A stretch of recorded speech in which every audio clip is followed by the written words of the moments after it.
దేవీ దేవతలను వీళ్ళు కించపరుస్తారు, వాళ్ళు కించపరుస్తారు. కొంతమంది హిందువులు యూట్యూబర్స్ అని పేరు చెప్పుకొని సోదరులే కదా హైందవ సమాజంలో. అదే చెప్తున్నాను, యూట్యూబర్స్ అని పెట్టుకుంటూ దీని మీద డబ్బులు దండుకోవడానికి కొన్ని ఛానల్స్, అందరూ అనట్లేదండి, కొన్ని ఛానల్స్ ఉన్నాయి.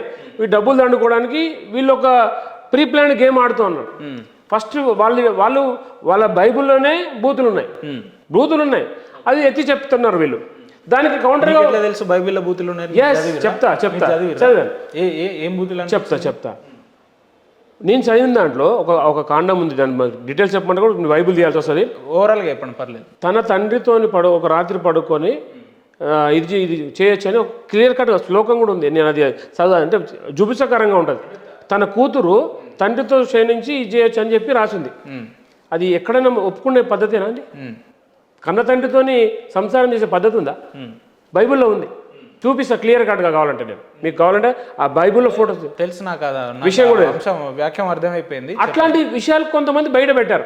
అంటే ఇంకా చాలా ఉన్నాయి, అంతే మామూలు బూతులు కావేవి, బైబిలే బూత్ పురాణం కులా చెప్తున్నా. అయితే ఇక్కడ దాన్ని చేసినప్పుడు వాళ్ళు ఏం చేశారు, దానికి కౌంటర్ ఇవ్వలేదు. బాబు ఎందుకు వచ్చిన సందర్భం బైబిల్లో అని చెప్పట్లేదు. వెంటనే వీళ్ళు దేవుడి దేవతని తిట్టడం, వీళ్ళు తిట్టా వాళ్ళు తిట్టా. ఇప్పుడు సరే వీళ్ళు తిట్టిరు, వాళ్ళు కేసు పెట్టాలి, ముందు వాళ్ళు కేసు పెట్టట్లే, వాడు తిడుతున్నాడు. మరి ఆ లెక్కన ఉంటే మీరు మొదటగా కేసు పెట్టాల్సింది అజయ్ బాబు మీద కాదు, హైందవ సోదరుల మీదే చెప్తాను. ఎవరైతే ఆర్గ్యుమెంట్ చేసారో వాళ్ళ మీద. అక్కడికి వస్తున్నాం, వాళ్ళు హైందవ సోదరులు కాబట్టి వాళ్ళకి చెప్పాము ముందుగాల మేము, మీరు కాంట్రవర్సీకి వెళ్ళకండి, విషయంలో ఏదైనా బైబుల్ ఎవిడెన్స్తో మాట్లాడండి, ఎవిడెన్స్ లేకుండా మాట్లాడొద్దని చెప్పాము మా వాళ్ళకి. పూర్తి ఎవిడెన్స్తో Bible page to page, pin to pin చెప్తున్నారు. ఇక్కడ సమాధానం చెప్పే వాళ్ళు ముందు వాళ్ళు సమాధానం చెప్పాలా, సమాధానం చెప్పట్లేదు. వాళ్ళు రివర్స్గా తిడుతున్నారు, బూతులు తిడుతున్నారు, వీళ్ళు బూతులు తిడుతున్నారు. వీళ్ళు తిట్ట ఏమైపోయింది, 1 పోయి 2 పోయి 4 పోయి మొత్తం 10 అయిపోతుంది. ఇక తిట్టుడు పురాణం స్టార్ట్ అవుతుంది. ఇది ఎంతవరకు? ఈ దెబ్బతో ఆగిపోవాలి. వీడు తిట్టదు, వాడు తిట్టదు. నేను చెప్పేది ఏంటంటే వీడు తిట్టడు, వాడు తిట్టడు, ఎందుకు తిట్టుకుంటారండి? ఎవరి గ్రంథాలు వాళ్ళ గొప్ప కావచ్చు, అందులో మీరు లోటుపాట్లు ఉన్నాయి. సరే, సనాతన ధర్మంలో అక్కడెక్కడ కొంచెం లోటుపాట్లు ఉండొచ్చు, నేను కాదనట్లేదు. కానీ ఇతర మతస్థులలో ఈ ధర్మాన్ని నమ్మకుంటే నరికి సంపే అంటున్నారు. ఈ ధర్మాన్ని నమ్మకుంటే నరికి సంపే అంటున్నారు. మళ్ళీ ఇంకోటి ఏంటంటే వీళ్ళు నిన్న మన వచ్చిన ధర్మాలండి, ఒకటి 1400 ఏళ్ళు, ఒక 2000 ఏళ్ళు.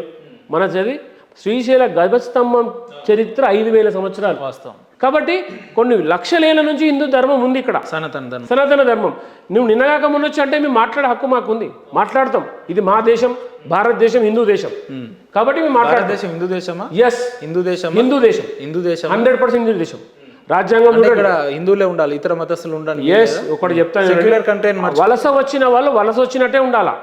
నేనేమంటాను, భారతదేశం సెక్యులర్ కంట్రీ అని మర్చిపోతున్నట్టు. ఒక్క నిమిషం అక్కడికి వస్తున్నా. నేను సెక్యులర్ కంట్రీగా ఎప్పుడు మారింది? రాజ్యాంగం గురించి మీకు ఏమైనా అవగాహన ఉంటే నేను చెప్తా. సెక్యులర్ కంట్రీగా మార్చబడ్డది 1976లో ఇందిరాగాంధీ ఎవడి ఆమోదం లేకుండా మార్చబడింది సెక్యులర్ కంట్రీగా. మార్చకున్నా ఇక్కడ నివసించే హక్కు అయితే ఉంది కదా పౌరులుగా. అయితే ఒక మానవతా దృక్పథంతో హిందువులు ఆలోచిస్తున్నారు కాబట్టి అందరూ ఉండమంటున్నారు. అందరూ ఉండండి బాబు, మీరు ఏదో నమ్ముకున్నారు, మీ జాగాలో ఉండండి. కానీ నువ్వు ఉంటలేవు, ఇప్పుడు నన్ను పంపిస్తున్నావు. ఒంటి సామెత ఒకటి ఉంది చూసారా, మత మార్పిడి చేస్తున్నారు అంటే మీరు దాన్ని నమ్ముతారా? 100% చేస్తున్నారు. నేను కేసులు పెట్టే వాళ్ళ మీద. ఇప్పుడు మీరు ఉన్నారు అనుకోండి, మీరు రామాయణం, మహాభారతం, పురాణాలు, వేదాలు, ఇతిహాసాలు మంచిగా చదువుకొని ఉన్నారు. మిమ్మల్ని నేను మత మార్పిడి చేయగలుగుతానా? అంత సాధ్యం అవుతుందా? చెప్తాను. ఎందుకు జరుగుతుంది ఇదంతా?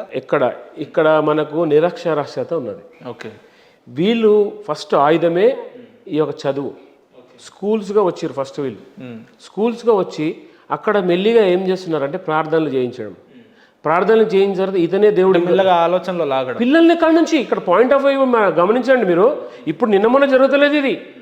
ఎప్పుడైతే క్రిస్టియన్స్ మన దేశంకి వచ్చినప్పుడు, బ్రిటిష్ వాళ్ళు వచ్చినప్పుడు, వీళ్ళ ఉద్దేశమే ఇక్కడ హిందుత్వాన్ని నాశనం చేయాలి. ఫస్ట్ గోమాత మీద స్టార్ట్ చేశారు.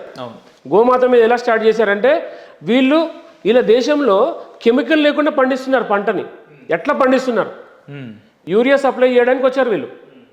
ఇక్కడ మనం గో ఆధారిత ఉత్పాదనలు చేస్తూ మనం హాయిగా ఉన్నాం.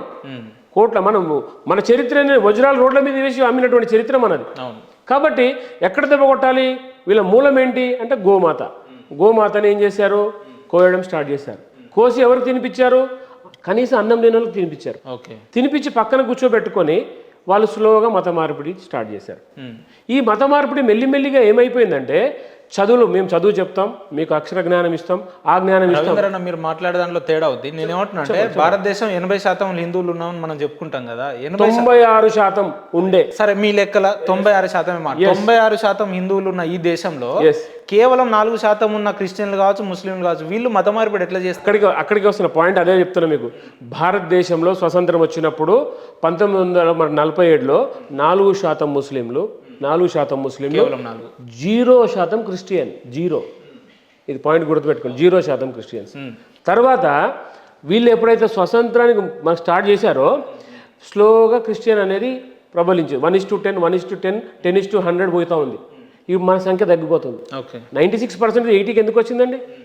వీళ్ళు ఆ 4% ఉన్నది మన మహాభారతం గొప్పదైతే సంఖ్య ఎందుకు తగ్గుతుంది అంటున్నా. అంటే మన వేదాల మీద నమ్మకం లేకనే కదా ఇతర మతస్థులను నమ్మాల్సి వచ్చింది. ఇక్కడ మెయిన్ ముఖ్యంగా బ్రిటిష్ వాడు వచ్చి ఏం చేశాడు, ఫస్ట్ మన గురుకులాన్ని ఎత్తేసాడు.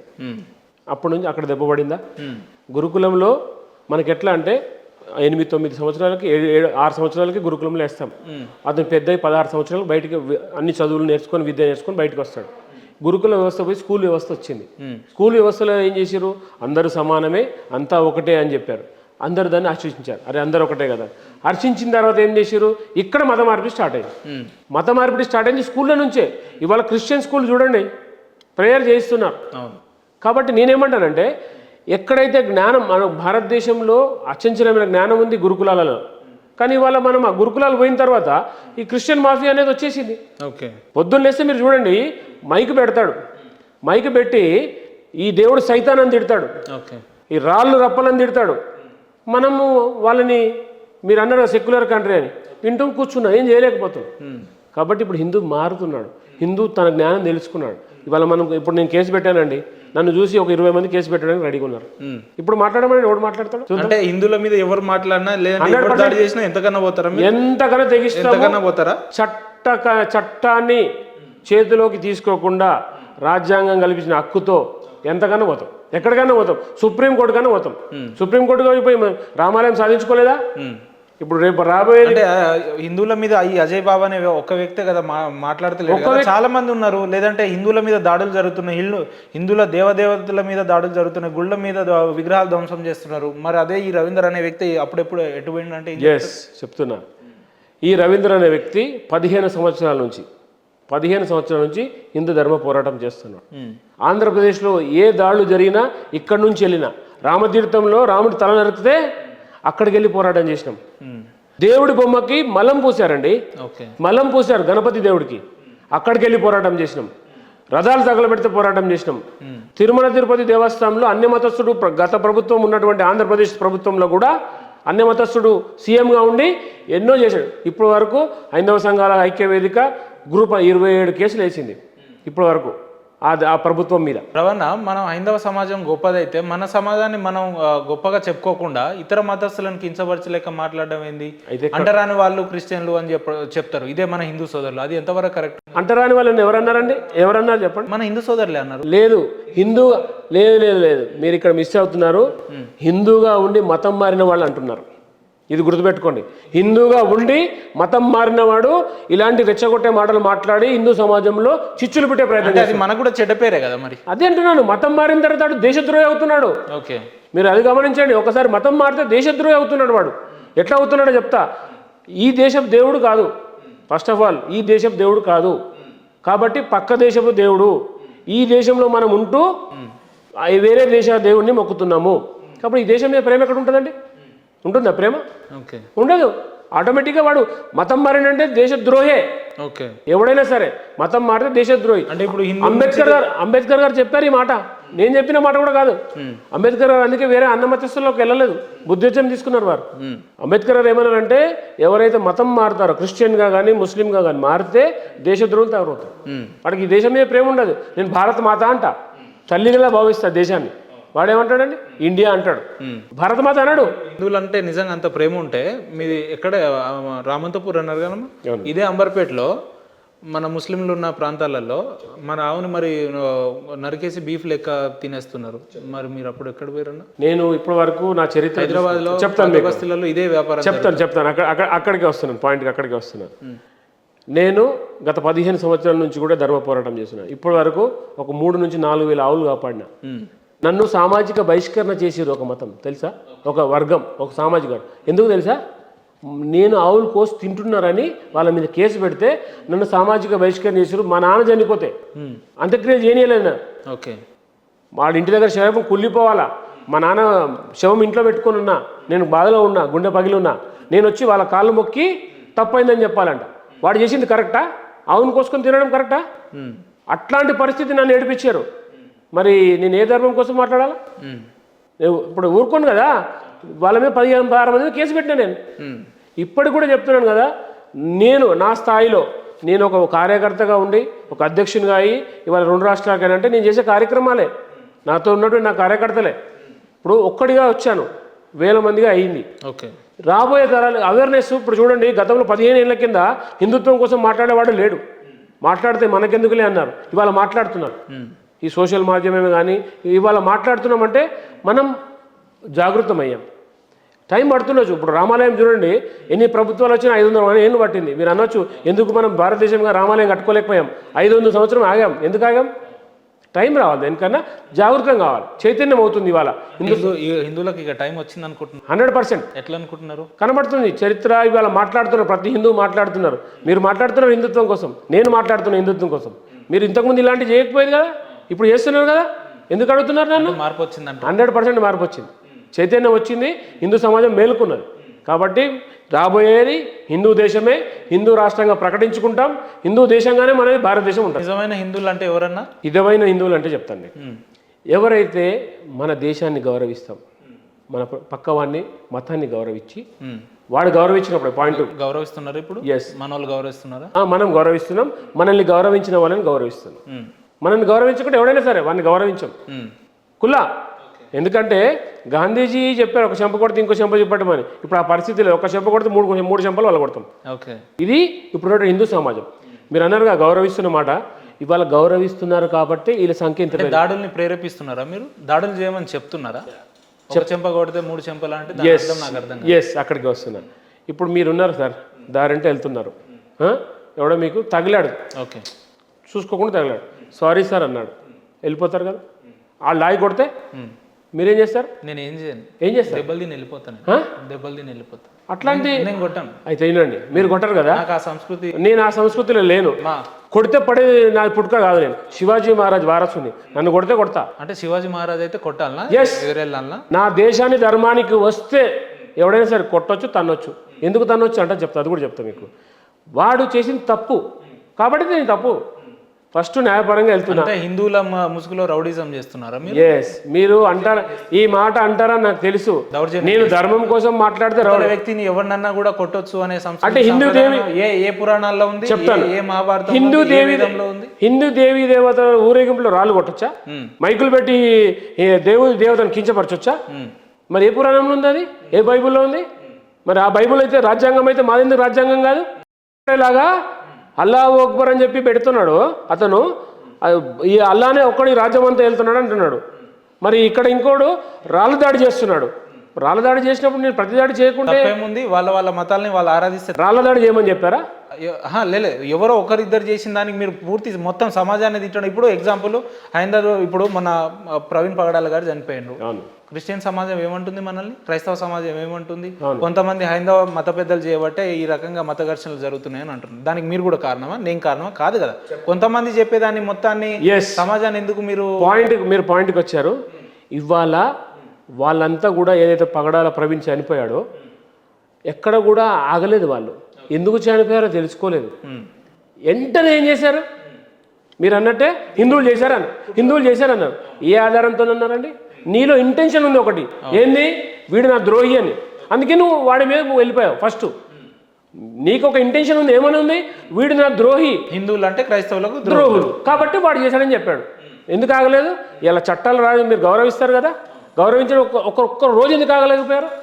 నరకండి, చంపండి అంటే మీకు ఎవరు అంటున్నారు? ప్రవీణ్ పగడాల గారి మరణం ఒకవైపే చూసిరు, బొమ్మకి ఇంకో వైపు కూడా ఉంది, ఇక్కడ నుంచి మేము చూపిస్తాం, వాళ్ళు క్లియర్ గుండు కొట్టించుకుంటే తిప్పుతాం హైందవులు అని చెప్తున్నారు. అదే నేను అంటే వీళ్ళు ఎంత ఉన్మాదంతో ఉన్నారో చూడండి మీరు. అంటే క్లియర్ కట్గా ఇంతసేపు ఒక ముసుగులో గొర్రె ముసుగులో ఉన్నారు వీళ్ళంతా. వీళ్ళు గొర్రె వన్నే తోడేళ్ళు ఇవి, గొర్రె వన్నే తోడేళ్ళు ఇవన్నీ. అంటే వాళ్ళు ఒప్పుకుంటున్నారు క్లియర్గా, మేము చొక్కా ఇప్పితే మేము పెద్ద రౌడీలం అంటున్నాడు, నరుకుతాం ఒక్కొక్కడిని అంటున్నాడు. చూడండి మరి వాళ్ళు బయటకు వస్తున్నారు, మీరు రావట్లేదు అంటే టైం వచ్చింది వాళ్ళకి, ఆ టైం దగ్గరకు వచ్చింది. చాలా రోజులు సరిపోయింది, ఇప్పుడు 30-40 ఏళ్ళ నుంచి మేము భరిస్తున్నాం, సరిపోయింది. యుద్ధ వాతావరణం ఏర్పడిపోతుంది విత్ అఫీషియల్ యుద్ధ వాతావరణం. ఈ ప్రభుత్వాన్ని మీరు చూడండి, వక్ఫ్ బోర్డు మీరు కూడా మత ఘర్షణలకు ప్రేరేపిస్తున్నట్టే అనిపిస్తుంది నాకు. మీకు అనిపిస్తుంది, ఎందుకు అనిపిస్తుంది? వాళ్ళు ఏమంటారు, సోదరులు ఏమంటారు చెప్తాను. అంటే మీ మాటలని కత్తులు పట్టుకొని ఇంటి నుంచి బయటికి వెళ్ళాలా? వినండి దొరికినట్టు ఇప్పుడు నరికేయాలనా? వినండి, నేనేం చెప్తున్నాను, మీరు ఒక మాట అన్నారు ఘర్షణ వాతావరణం. నేను మాట్లాడుతున్నా, నా ధర్మము ఏం నేర్పిందంటే మా ప్రతి దేవుడి చేతిలో ఆయుధం ఉంది, గుర్తుపెట్టుకోండి. ఇదే అజయ్ బాబా అనే వ్యక్తి కూడా మాట్లాడిండు, ఎవరిని వెళ్ళి కొట్టలేదు, ఎవరిని వెళ్ళి అంటే ఫిజికల్ గా దాడి చేయలేదు కదా, కేవలం మీరు కూర్చొని స్టూడియోలో మాట్లాడినట్టు ఆయన కూడా మాట్లాడారు. మరి మీరు ఎందుకు రెస్పాండ్ అయ్యి కేసు పెట్టి ఈ రోజు జైల్లో ఉండే పరిస్థితి? ఎస్, మనకు మత స్వేచ్ఛ ఎప్పటి వరకు తెలుసా, ఇతరుని మనోభావాన్ని కించపరిచినప్పటికే. హత్య చేసినప్పుడు కంపల్సరీ వాడు కంప్లైంట్ పెడతాడు, ప్రతి దాడికి చేస్తాడు. ఇక్కడ జరిగింది అదే. ఫస్ట్ నేను కంప్లైంట్ పట్టించుకోకుంటే నేనేమో కంప్లైంట్ చేసి ఊరుకున్నా, కొట్టేటోళ్ళు కూడా చాలా మంది ఉన్నారు, కొడతారు కూడా వాళ్ళు కూడా, దానికి మనం ఏం చేయలేం కదా. కొడతారని మీరు హింటిస్తున్నారు. నేను చెప్తున్నాను మీకు, ఎందుకు చెప్తున్నాను ఈ మాట, ఎందుకు చెప్తున్నా అంటే నేను లీగల్, కొంతమంది తిక్కనే కొడుకులు ఉంటారండి. మీరు చూడండి, దేవాలయాల మీద దాడులు చేస్తున్నారు, అందరికీ మతి స్థిమితం లేదు, మతి స్థిమితం పోయిన వాళ్ళు వస్తారు కొంతమంది, దానికి ఏం చేయలేం కదా. ఇది డైరెక్ట్ గా ఏదో వార్నింగ్ ఇచ్చినట్టు అనిపిస్తుంది. మీ అంటే ఆలోచన అట్లుంటది. నేనేమంటానంటే దేవాలయంలో శివాలయంలో ఎక్కి తొక్కితే వాడు మతి స్థిమితం తప్పిపోయాడు, దేవాలయాలు పాల్గొడితే మతి స్థిమితం. మరి మీరు ఏం చేస్తారు? ఇప్పుడు నిర్మల్ కొరుట్ల ప్రాంతాలలో ముస్లింలు డైరెక్ట్ గా వచ్చి హిందువులను పొడిచి చంపుతున్నారండి. మీరు ఎక్కడ మాట్లాడారు, ఏం చేస్తారు? అప్పుడు ఎటు పేరు మరి మీరు? ఇప్పుడు రవీందర్ రెడ్డి మొత్తం భారతదేశానికి సీఎం కాదండి, గుర్తుపెట్టుకోండి. నేను ఒక ధర్మ కార్యకర్త, ఒక ధర్మ సంస్థ నడుస్తాను. కానీ మీరు వినండి జాతీయ అధ్యక్షులు కదా. ఎస్, అక్కడికి వస్తున్నా. సంస్థ నా కార్యకర్తలు ఉన్నారు, కొన్ని హిందూ సంస్థలు ఉన్నాయి అక్కడ కూడా, వాళ్ళు అక్కడ ప్రతి దాడికి రెడీగా ఉన్నారు. దాడులు చేసినప్పుడు ఫస్ట్ మేము ఆపడానికి ప్రయత్నం చేస్తాం, ఆపనప్పుడు మేము ప్రతిదాడి చేయడానికి సిద్ధంగా ఉంటాం. ఇక్కడ మాప్ బ్లించింగ్ అవుతుంది. ఏమవుతుందంటే గుమ్ము గూడి ఒక్కసారే 100 మంది వచ్చి ఇండ్ల మీద దాడులు చేసి తినే అన్నంలో ఉచ్చలు పోసి ఇట్లాంటి దాడులు చేస్తూ ఉన్నారు. ఇప్పుడు మీరు చూడండి, స్టూడియో ఉంది ఇక్కడ, మన నలుగురు ఉన్నాం. 90% మంది హిందువులు ఉంటాయి. అక్కడికి వస్తున్నా, ఆ పాయింట్కి వస్తున్నా. ఇప్పుడు మీరు ఉన్నారు ఇక్కడ, మన స్టూడియోలో 4 ఉన్నాం, 100 మంది కొడితే మీరు ఏం చేయగలుగుతారు? ఏం చేయలేము, దెబ్బలు తింటాం. అదే జరిగింది. కాబట్టి ఇప్పుడు మనం చెప్పేది ఏంటంటే హిందువులు సంఘటితంగా ఉండండి, సమస్య వచ్చినప్పుడు అందరు సంఘటితంగా ఉండి. జనాభా ఎక్కువ ఉన్నప్పుడు హిందువుల వైపు ఎందుకు జనాభా నిలబడదు అంటున్నా. మీరే అన్నారు కదా 94% అని, వాళ్ళు ఉన్నది 6% కదా. అది నేను చెప్పింది 6% వచ్చినప్పుడు. ఇప్పుడు మనం 80% పడిపోయినాం. ఈ 80%లో కూడా కులాలుగా విడిపోయినాం. ఇక్కడ జరిగిన విషయం ఏంటంటే మన కుల విభజన జరిగింది.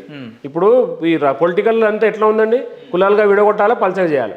ఇప్పుడు హిందువులంతా ఒక్కటే ఎప్పుడవుతున్నాము, కులాలు పక్క పెట్టినప్పుడే హిందువులంతా ఒకటవుతున్నాం. మనం కులాలుగా విడిపోయాం, వీడు రెడ్డి, ఏది వాడు అది వాడు ఇది అని చెప్పేసి ఎక్కడికక్కడ పల్చండి. మీ ఉద్దేశంలో హిందూ అనే ఎవడైతే చెప్పుకొని తిరుగుతాడో వాడే మనిషి, వాడే వ్యక్తి. ఇతర మతస్థులు మనుషులు కాదు, వాళ్ళకి అసలు స్వభావం ఉండదు, ఆలోచనలు ఉండదు, ఎటువంటి ఫీలింగ్స్ ఉండదు, వాళ్ళు మనుషులు కాదన్నట్టే చూస్తారు మీరు, అంతే కదా?